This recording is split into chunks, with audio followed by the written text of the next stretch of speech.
ఓ భక్తులారా, నేను మీ వినాయక స్వామిని మాట్లాడుతున్నాను. సెప్టెంబర్ 7వ తారీఖున భూలోకానికి వస్తున్నాను. అందరూ నా కోసం మీరు చెయ్యవలసినది ఇదే.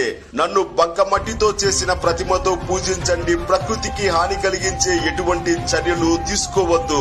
అప్పు చేసి నా పండగ చేసుకోవద్దు. నీ శక్తి కొలది నన్ను పూజించు చాలు.